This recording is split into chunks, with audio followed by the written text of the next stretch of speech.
Hey, it's John Gafford from the Escaping the Drift podcast. And big news, my new book, Escaping the Drift, is coming out November the 11th. You can pre-order it right now at thejohngafford.com. There are tons of bonuses, tons of giveaways.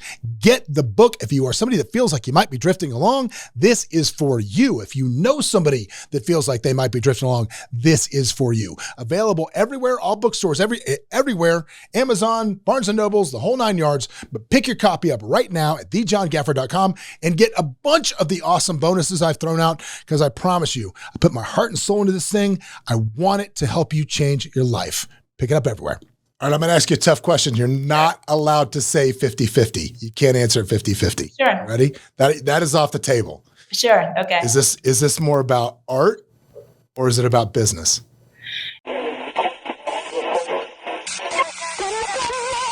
And now, Escaping the Drift, the show designed to get you from where you are to where you want to be.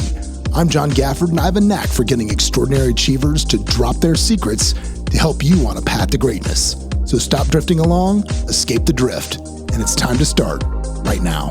Back again with another episode of Like It Says in the Opening, Man, the podcast that gets you from where you are to where you want to be. And now also the book that gets you from where you are to where you want to be. If you want a copy of my new book, you can buy it anywhere books are sold, also called Escaping the Drift, just like the podcast, or you can buy it right from my website, which is www.thejohngafford.com, where I give away a lot of exclusive extras for buying the book through there. Comes out November 11th.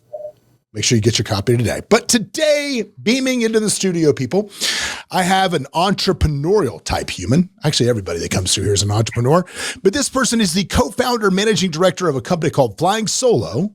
It's a curated community based of retail. It's a retail marketplace based in New York City, where essentially what they've done is they've taken the in-person boutique community and moved it online in a way that's kind of different from anything I've ever heard. So I'm excited to hear her story. Welcome to the program, ladies and gentlemen. This is Elizabeth Solomeina. Elizabeth, how are you? I'm doing very well. Thank you so much for having me, John. Welcome. Glad to have you. So let's dive right into talk a little bit about how you started your business and why it's different from the other ones. Flying Solo started from, I guess, how a lot of great businesses started, from a need to have something like we created. I started as a jewelry designer. We co-founded a brand called Solomeina with my sister. And the problem for a lot of independent brands is that you grow to a certain pace to you becoming like a mid-sized brand. And then you need to figure out how to get to the next stage. So the problem is unless you have really big budgets behind you, or you have investors that are happy to help you along this journey, or maybe you already have pre-existing connection within the industry, it's really hard to get to that next level. It's really hard to get into big stores like Saks, Bloomingdale's. It's really hard to get in Vogue and Harper's. It's really hard to organize your runway shows, and it's really hard to open your own store in New York. Anyone who is in New York real estate knows how extremely expensive it is. Mm-hmm. And not only just expensive on the real estate side, but it's also takes a lot of money up front, build outs, like you need to hire people. If you're not from the US, you need to open the company, and so many things goes into actual physical retail. So it turns out that I wasn't alone in my search for a place like Flying Solo. I met a lot of designers along the way that were kind of in the same position and just searching for something where they can sell their products directly to consumer without going into big wholesale orders, etc. And that's how Flying Solo was created. So in 2016, we opened the first store on Mulberry Street. So you do have in-person stores. It's not just online. Yeah, we have a really large retail store in person. So we actually have it not just in New York. We have New York and Paris locations. So whoever's in New York, please stop by. We are on Broome Street now. So we moved around for quite a bit. And now our location for a very long time will be on Broome Street. So are designers consigning like their product to you? Is it like an art show where they get a section? I mean, how does this work? It's like a department store where they're doing a deal with you just on a smaller scale in person. How's this work? A very good question. So we decided to redefine retail and do it our way. The big problem with big retailers is when you come to, let's say, Saks Fifth Avenue is actually interested in your product, but what they'll ask from you as a designer, they'll ask for a very large minimum, they ask for very certain deliverables. They will do a selection of your product based on whatever they feel that sells, and at the end of the season, if it won't sell, most likely they make you buy it back, especially if you're a smaller brand, like you don't have that leverage just yet. We realized that the biggest power for an independent brand comes in flexibility. So you need to be able to experiment with your collection, put one sample or two samples in front of the customer and see if it's actually being bought. If those two SKUs are being bought, maybe bring those in a different color and so on, or alterate them if they don't do well. Fit problem, a sizing problem. So many things young designers need out before they can actually scale. So we created exactly that. Flying Solo is a membership-based model. So our designers, depending on the services that they need, pay us a membership fee, monthly membership fee. For that, they get full flexibility on their deliverables and how they sell. So they can bring just a capsule collection, a very small collection. They can see what's sold. They can immediately swap as they go, their samples or their pieces as they go. If they want to if they feel like bringing the new drop the next month, they can do that. So we never limit our designers from doing what is actually best for their business. We don't limit them if they want to bring in season or they already, let's say it's still August, maybe they want to sell summer items, or maybe they're already trying to start selling pre-fall at that point. So anything that will work for their business is going to be their decision. We provide the space, we organize it, we curate it, we provide salespeople, like the whole infrastructure, and designers just come in and bring their product to be sold in Flying Solo. So the lesson there, if you're listening to this, and it doesn't matter if you're in fashion or any, we've heard about us talk about it many times with many different entrepreneurs on this podcast, which is, if you're going to sell a product, before you go spend a bunch of money to make 1 million of them, make sure that people actually want it. And this is a great way to really, you're a test kitchen for fashion is what you are. Because people, that is correct, John. Yeah. Yeah, because people can bring stuff in and see how the market actually reacts to it, if they like it or they don't. How do you, because obviously it's a membership deal where people are almost buying in like a co-op. They're actually participating in the overhead. So how do you maintain like, for example, what would prohibit me from coming in and saying, okay, I want to be part of your thing. Here's my monthly fee. And then I bring a bunch of t-shirts that are just insane and look like homeless. I literally went to the Subway, took them off a homeless guy, hung them on a rack and put $300 on them. How do you maintain the quality and integrity of your store? Absolutely. Well, we are membership basis company, but we have a very big team that selects designers that gets in every season. So we not only select them based on what we believe will be right for the customer, but we also by season, by sections that they need within the store in order to have a proper experience for the clients. So we have a curating team. So while everybody can apply, obviously not everybody will get in. However, we also want to say what's that process like? You just go to our Instagram, Flying Solo NYC, click link in bio, and you can apply to any of our stores, either New York or Paris. You can also apply to be a part of our press showroom, or we also do New York Fashion Week and Paris Fashion Week and Milan Fashion Week shows. You can apply to those. All, like everything that you need to learn about how we run it, all going to be there. I won't bore with you all the details today, but no. Anyone who is interested can certainly learn it there. Well, it's just, like anything else, you can't just walk in off the street and show up. I mean, it's not a consignment store. You can't just say, hey, here's my stuff. No, absolutely. And I mean, we pride ourselves on creating a very diverse lineup of designers. We have very young brands, but very established brands as well. So we have brands that have been around for a good 20 years. They still technically independent designers, but they could have a very established network. Let's say they're in Europe. They have multiple stores in Europe already, but they want to test US market. So the first logical step will be to come to us before they even know what they want, where they want their stores to be. They'll come to us, test the market, and after that, they most likely going to expand if they feel that it will be the right fit. Or sometimes it's a very young brand. They don't even know anything about anything, but they already have a really good collection, the one that we believe will be a very successful thing for our clients, and they come in and start their journey with us. Yeah, I don't pretend to understand how the fashion industry works, but I've seen a movie or two where it seems like the big well-known designer would just have like the young people working for them and then kind of steal their designs as their own. Don't know if that's really how it is, but I've seen a movie or two. This seems like you're giving an avenue for those young people to have a place to sell their stuff that's not a more traditional work for a big well-known designer and maybe help them route.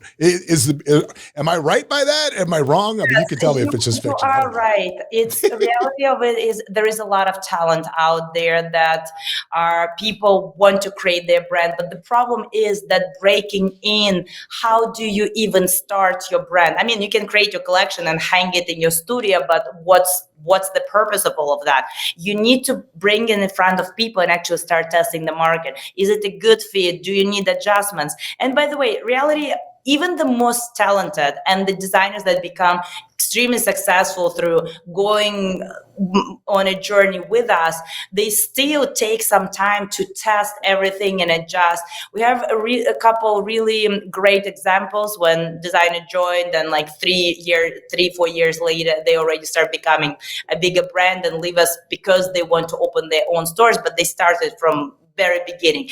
What they normally do is they pivot many times throughout their journey. They might start with one thing and transition to completely different thing. They might start with ready to wear and landed in outerwear at the end, only because there are a few pieces that were vegan fur coats, for example. It's one of the brands that been with us, was the most successful part of their collection, and that's how they built their brand at the end. So you need to test those little things.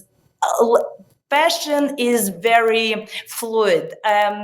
One day, one thing become trendy, then another. You might catch something great and run with it. Sometimes it takes a while to figure that thing out, but you need to have a place to experiment. That's the main thing about fashion. Well, look, when it comes to fashion, again, I don't claim to be a fashionista. I mean, I see things like I saw a clip scrolling down my Instagram the other day that said, what is it?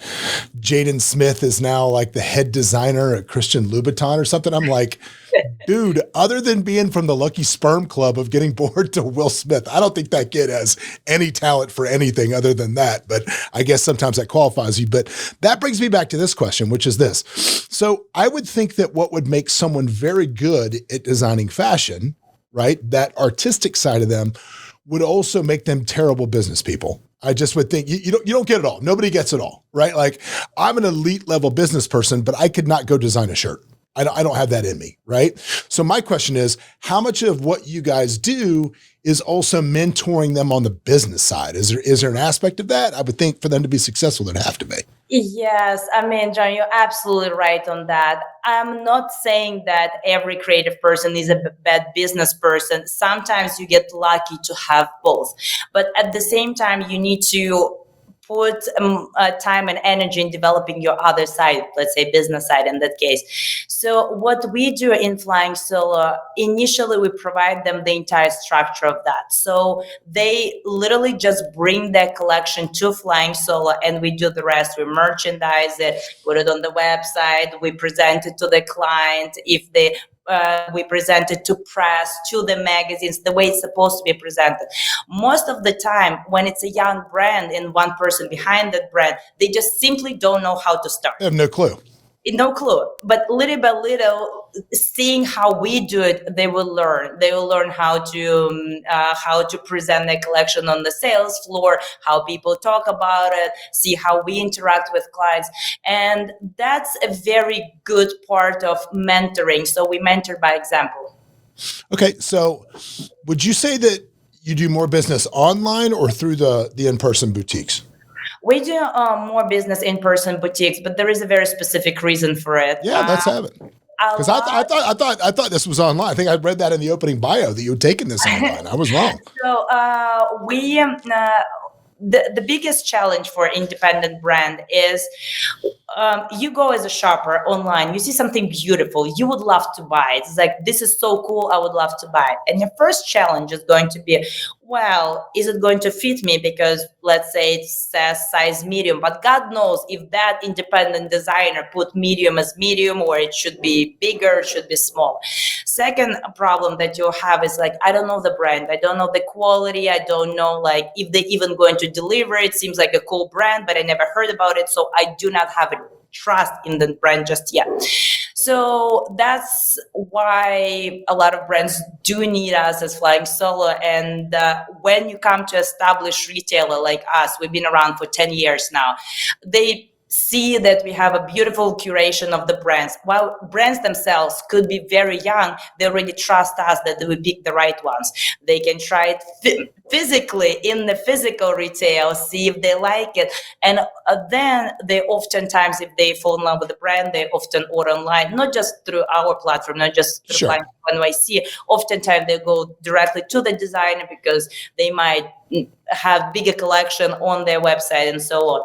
So we, in a way, are a discovery place for a lot of young brands. And when that place where client and brand build trust, client build trust to the brand, and they can further already go directly to the brand, already knowing their quality and fit and sizing, etc.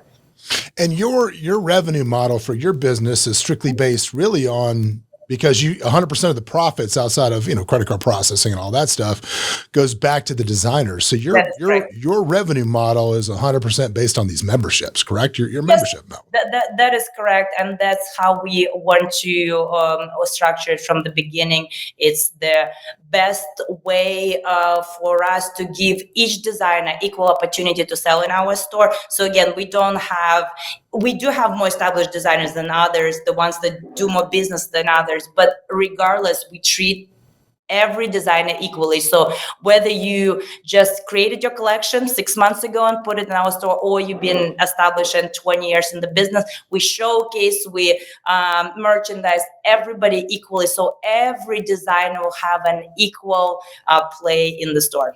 And how many designers do you have on membership at any given time? So over 200 brands at any given point between our New York, Paris store and our press showroom. And what was the last part? I'm sorry, I heard New York and Paris. What was the last part? New York, Paris, and press showroom. So we have physical retail store in Paris, and our press showroom is located in New York on a separate level. So that's where media comes in. So basically, editors of magazines, photographers, stylists to take pieces for the photo shoot. So we do that for designers as well. Yeah, I mean, it seems to me that they're not really paying for placement in your stores. They're paying for biz dev services. That is correct. Yeah. You guys are business development. That's what you do. You're fractional COO, fractional CMO, fractional all of these things. That's what you guys do. I love that. I'll definitely refer to us like that. Yeah, I think that's what you do, and it's you're picking up the side of this that people just don't have any avenue to do. They don't understand how to get where they want to be. That is true. Yeah. Let's talk a little bit different about the fashion industry in general, which I know obviously so much about, as we've already discussed. But I do know this. I know it seems to be in the news all the time that this cheap Chinese chic stuff online seems to be just running through America like crazy. What is it? No, not Temu. That's not the one. What am I thinking of? The throwawayable stuff. Demo? Shein is what I'm thinking of. That one. That thing. I think there is something for everybody, and there will be always people that shop in different retailers depends on what exactly you need. If you just need more and cheaper, it will be one retailer. But if you're looking for something quality with a story, something that will be very personal to you, that is more towards our designers. And what's interesting about our brands is that when you buy a piece from us, you're not just buying something that either one of a kind. Oftentimes it's little bit the only dress in the whole New York City that you bought from us. That's it. It will not be another one because they shipped it from somewhere else and they might have just made one, or very limited production. So it's very unlikely that you run into someone else behind it. But on top of it, you not just bought from a big manufacturer and God knows where the money went. You really support the designer by purchasing it. And I cannot emphasize enough how much it means for a lot of people. Because when you're a small brand, every single sale counts, not just because the amount of money that you'll bring, but it's like a validation for designers. Like, am I doing the right job? Am I on the right track of, do people even like what I do? Are they attracted or should I just give up? And every purchase just confirms that on the right way. And you don't understand how many times designers will come to us and say, I was about to give up. Like, I thought this is my last stop. And if with Flying Solo, I couldn't make any sales. That's it. I'm done. I guess no one wants my stuff. But when you put it in front of the right people and they start getting your pieces, actually voting with their money, all of a sudden you're realizing that there is a following behind it. You don't have to be on everybody. You don't have to be liked by everybody, but there are a specific client that absolutely love your stuff. So that's wonderful. That's what fashion is all about. I mean, it's always going to be someone who absolutely hates you, and there will be people that loves you. Yeah, the reason I asked that about Shein, obviously I wasn't comparing your brand or any of the brands that you service to that stuff because it's really cheap, as I saw this story talking about the problem with disposable clothing globally, where you have these small countries in Africa that they agree to take all of this, the clothing we give away to Goodwill that we think somebody's going to be wearing in 2 weeks. Yeah, it's all stacked up in a field in Ghana somewhere, right? Yeah. And it's just everywhere. And the problem with disposable clothing versus quality stuff is people do tend to just buy stuff because it's cheap and fast and throw it away rather than buying quality things that may last them for a long time. Yeah. I don't, as somebody that is in that industry, that's why I was just curious what your thoughts were on that, because it's a problem. And I think you obviously agree with quality over quantity all day long. How did you get the idea for how did you sit there one day and what was the moment that you said, I need to start this business? Well, let's talk about building that business. Let's talk about from the conception idea to opening your first store. Absolutely. Actually, I wasn't the only person that decided on it. Reality, a lot of great businesses are born organically. And what happened was, I met a lot of great designers along the way when I started my jewelry journey. And designers were basically looking for places to sell. All of us were very excited about meeting each other. And it was something in the air between all of us, is like, hey, we need to do something together, because reality is, by ourselves, even if you have the money to open the tiny little store in New York City somehow, how are you going to be noticed? People just ignore you. It's so many things going on in New York. But if we get all together, and initial group of designers were just 10 people, 10 people get significantly more attention. And the idea was, hey, you have some clients, I have some clients, another person has some clients. But if 10 of us bring all the clients to the same place, guess what? We'll have 10 times more clients. So that was a very basic, it's so simple, the idea but that was the very beginning of Flying Solo. So we did a series of pop-ups before Flying Solo even became Flying Solo. We did it for a couple of weeks, then we did it for a couple of months, and we realized. Well, I got to say, because you just skipped over something that is an elite level in business, which is sharing email lists or sharing client bases, and so many people they're like, you're like, oh, you need, if you're in business, you need to have a newsletter. You need to have something that goes out. You need to start building an email list, because that is, in this day and age, it's one of your biggest assets. People don't realize that your email list to your clients, and people are like, oh, how am I going to build one? I only have so many customers. Well, great. Well, go to people that have comparable businesses or complementary businesses to what you do, but aren't your competitors. And just close, but not really the same. And then you do this together, and all of a sudden, collectively, you guys can jointly build a very large list very quickly. And then once a month, you just, as you send those newsletters out every week, whatever, quarterly, monthly, whatever it is, you feature one of the businesses in it, and then it just kind of organically grows. But yeah, that's a great point. It's a really smart way to do it. Yeah, but in 2016, right now you hear that everybody's collaborating in fashion. There are so many collaborations on a artistic side. So one brand did a collab with another. You hear it all the time, but you don't remember that in 2016 that wasn't a thing. When we opened our very first store, people literally would come up to me and saying like, that would never work. I was like, why would you say that? And because, well, fashion people cannot just possibly collaborate. They're always going to be competing against each other. It's all about egos. It's all about who is best. You guys all going to fight, and that will be it for flying solo. And for me, it was a really weird statement, because I personally come from a film background, and I worked a lot of creative industry. I was a graphic designer. I did film editing. I did a lot of creative fields before I started jewelry. And in any creative field, it's all about collaboration. There is always a team. When you're filming something, there is actually a team. It's not about who's competing with what. And what's fun about being surrounded by the creatives, you always bounce ideas of each other. You kind of in the same environment, and you love the same things, and you get excited about the projects and things like that. So for us as a creatives, it's really weird to be by ourselves. So when you start a fashion brand and you're there all by yourself, it's kind of unnatural. So that's why, because it wasn't coming from a fashion industry to begin with, it was a very weird statement for me. It's like, why would we not collaborate? It's actually makes sense. So, but yeah, I mean, we proved them wrong. You're skipping ahead. So I want to talk about, because you got 10 people now, right? You said there was 10 of you that want to do this together. Yeah. So you're going to do a couple pop-ups. How did you get 10 people to, what was the hierarchy there? Were you guys voting democratically on what you were going to do, how much money you were kicking in? Or did you just say, I'm going to take the reins on this and then come along for the ride? Did you want an honest answer? How it's actually totally. Because people need to hear this stuff, right? Because everybody has like 4 friends that want to go into business together, and they think it's the greatest idea in the world. And okay, and tell them the truth. Okay, I wish I have some kind of Hollywood storyline that's how it's all happened, but it wasn't. So basically, it was 10 of us. We did a series of pop-ups, and for whatever reason, a lot of people trusted me to lead the group.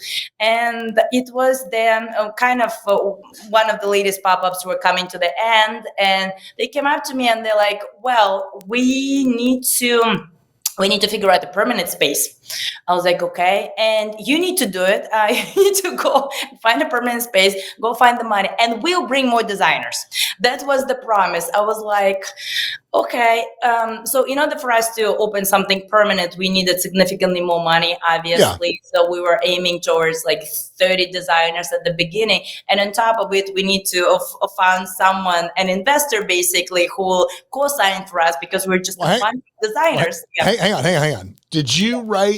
So the first pop-ups cost money, right? They all cost money. Did everybody kick in equally for these things? Yes. Did you get paid? Did you take anything over and above just for? No. So it was absolutely equal for all of us.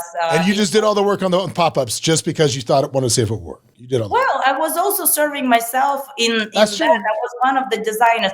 But That's true. I really believed in this idea. I kind of felt in the moment that we are doing something so different that needed to be done.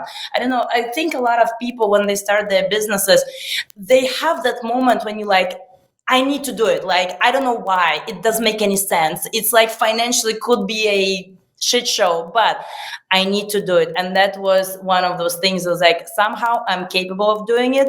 Like, there are people that want me to do it, so might as well. So All right. that's So your successful pop-ups at the end of the second one, they say, you need to go find us a store, but you need to raise money. They put all of this on you. So when do you have the conversation like, okay, yeah, that's all well and great, but if I'm going to go do all this, we're not going to be equal partners? Or were you still equal partners at this point? Still doing the work for me? We have a co-founding members of Flying Solo, so they're always going to be members.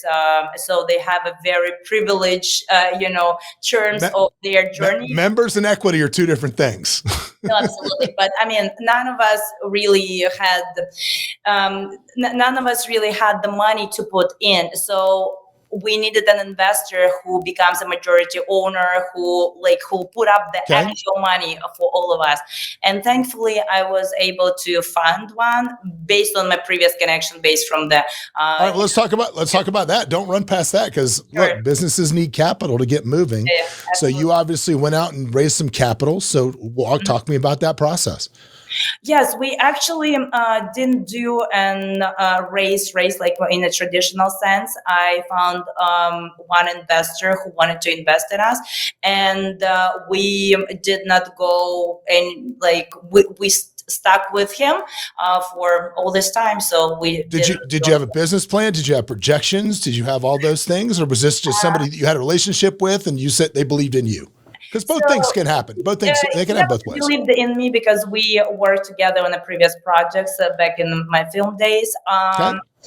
So I guess the assumption was that I'm capable of pulling off, complicated things. But of course, it was a very big risk on his behalf. And the reality was he actually believed in the idea. And it was also for the idea of independent designers actually having a chance to grow their brands and to become known. Yeah. So how much was the initial investment? I cannot talk about numbers. Okay. All right. What was it, and how much did you give up more than 50% equity for that? I cannot talk about the exact numbers, but yes. Okay. All right. That's fine. Fair. The only reason I bring it up is because people need to have the expectation of, sometimes they think they're going to, they have an idea and they can go out and find an investor and they're like, oh, we're going to give you 10%. It's like, well, no. It doesn't really work like that. And to everybody who is looking for an investment, I'll honestly say that if you have money on your own, do that with your own money. The investor thinks, we were lucky, but not everybody was so lucky. It's a really, you basically have a boss now. So whoever your investor is, it's not just free cash. You start having a boss that really demands you to do things on their own terms. So again, we get lucky with ours, but it's still, you have someone else in the business and you no longer can do things just your own way. Yeah. No, that's a great point. When you have shareholders or investors, you have to, report to them, and and they kind of start controlling your time and have a big say-so in what they want to do. Absolutely. Is how that works. So let me ask you this. And again, obviously you can't give me specifics, but when you did the initial raise, was there any type of, is it a permanent equity situation? Was there a buyout opportunity on the back end? What did you do? So the initial thing was, let's last 1 year and then we'll see. So the initial lease for us was 1 year on Mulberry Street. And that was the commitment from our investor was, and our commitment just to keep enough designers for the whole thing to actually run. Of course, more money had to be put in along the way because we choose to keep growing. In February of, so we opened in June of 2016, and in February of 2017, we decided to do our very first New York Fashion Week runway show, which was a success at the end, but it took a lot of money from him, and it was a lot to do. So a lot of things needed to keep growing, but overall that was the initial part of it. So when did you take on additional investors or just the same one to grow? We stuck with one. So at what point, so you started New York, that was the first store. You said you've been around for 12 years now, you said 12? 10 years. 10 years. Okay. So at what point did you decide to scale to another market, which was Paris? What point did that happen? So we always did Paris runway shows. So basically 1 year after we started in New York, so September 2017, we decided to do our very first show in Paris. And Paris is obviously known as a fashion capital. It's one of the four cities where big runway shows take place, and it was wonderful. I mean, it was wonderful to showcase there. It was wonderful to travel there twice a year to bring the collections, and I mean, it just made sense for us to open a store in different market. So we opened the Paris store not that long ago. It was 2 years ago.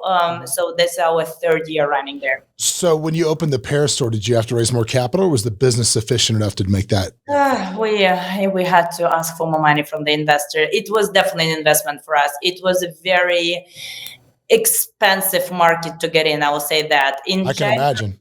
Yes, in general, what we did not realize initially that French market, the way things are run there will be very expensive on the paperwork side, on the just opening the whole business side. In US, it's quite easy. It's actually in US, it's much easier to start your own business than in France. People say that in Europe in general, but I didn't form a company anywhere else, so I cannot. You can't speak about that.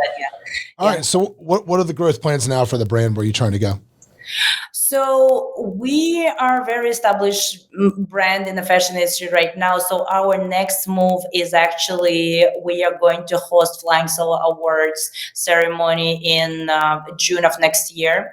So that is basically to celebrate every part of the talent within fashion industry, because it's really personally bugs me that we have Oscars where we celebrate every single person on the production side, like everybody from not just actors and directors, but editors, music and everything. We have the same thing for theater, with same thing for music, but we never had that for the fashion industry. So while we know who models are and designers are, we do not know people who work tirelessly behind the scenes, like makeup artists, hair artists, stylists. And if you ever seen a set of the production set for the magazine, it's a lot of people that get involved but never get highlighted, never get proper credit for their work. I mean, they technically get credits, but not recognized enough. So we decided to change that as Flying Solo, since we have a power to do so, and we're going to host Flying Solo Awards in June of 2026. Is that a for-profit event, or is that just is it a branding? It's a branding event. It's a branding event. Nonprofit, and we'll put it on our platforms very soon. The applications for all different categories, they'll be completely free for anyone to apply, and then we'll be sorting them out and announcing the shortlist, etc. Okay. And what do you think that's going to do? Obviously that's kind of a passion deal for you that you want to give back to the industry, but how do you see that impacting your business positively and tempting it to scale? Well, I personally believe you do a lot of great things come back to you. And again, I believe we are finally in a position to start real change in this fashion industry. You heard probably many bad things about fashion in general, how cruel it is, how people are unkind to each other. I've seen the movies begrudgingly. I've seen some of the movies begrudgingly. Yeah, I got a daughter, I got a wife. I got to watch that stuff sometimes. Yes. So funny enough, that's how industry was for a very long time.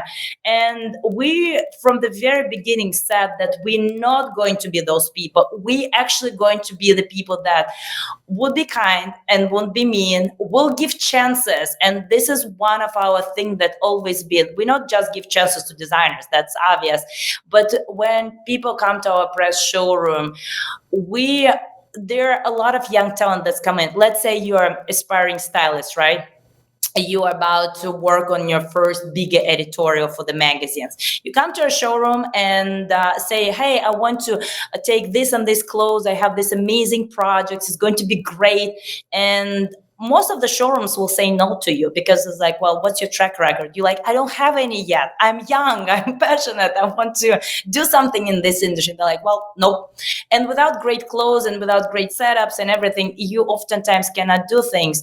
So we pride ourselves on the fact that we gave chances to a lot of young talent that like back in the day was unknown, but now they became the creative directors, like big shots in the industry. And we already saw that growth within 10 years.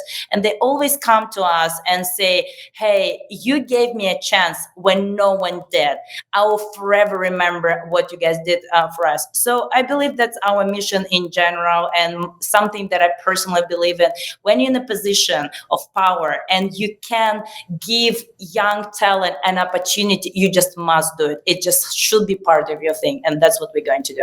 All right, I'm going to ask you a tough question. You're not allowed to say 50-50. You can't answer 50-50. Sure. Ready? That is off the table. Sure. Okay. Is this more about art or is it about business? It's business. I mean, it's always good business, as I said, to support great people.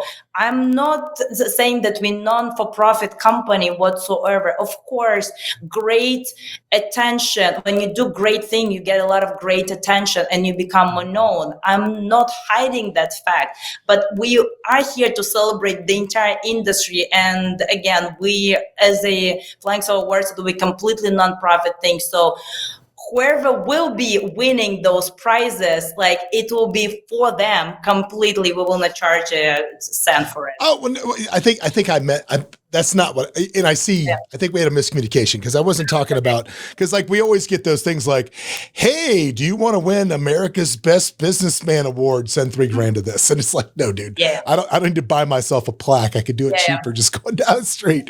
I think what I meant was, you know, when I think about scaling business, right? When I think about scaling it up, I think giving back is super important. I mean, my businesses are all heavily involved with a lot of great charities. We don't have a 501(c)(3) ourselves, but we're heavily involved with a lot of great stuff. And I think the reason I asked that was you don't normally hear when I ask somebody about scaling where they immediately go to something that is strictly about giving back and has no profit. It's not a business model really for profit at all. It's strictly about giving back, which is why I asked the question about art. That wasn't a shot at you. I just, not at all. No, I didn't take it like this either. I mean, we are finally in our era where we do not have to constantly double in size. There were times like this. I mean, it was 10 of us, then 30, then 50, then 100, then 200. Then we had to open another store. Then we have to do New York show, Paris show, then added Milan show. So we were constantly growing.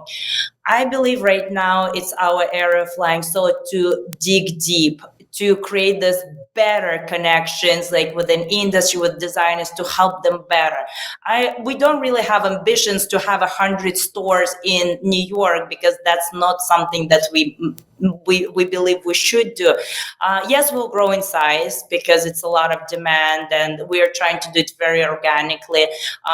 But there are other aspects that we need to pay attention to, and that will be one of those. Yeah. What's next? So if you had to pick a next city, what was the next city be? LA?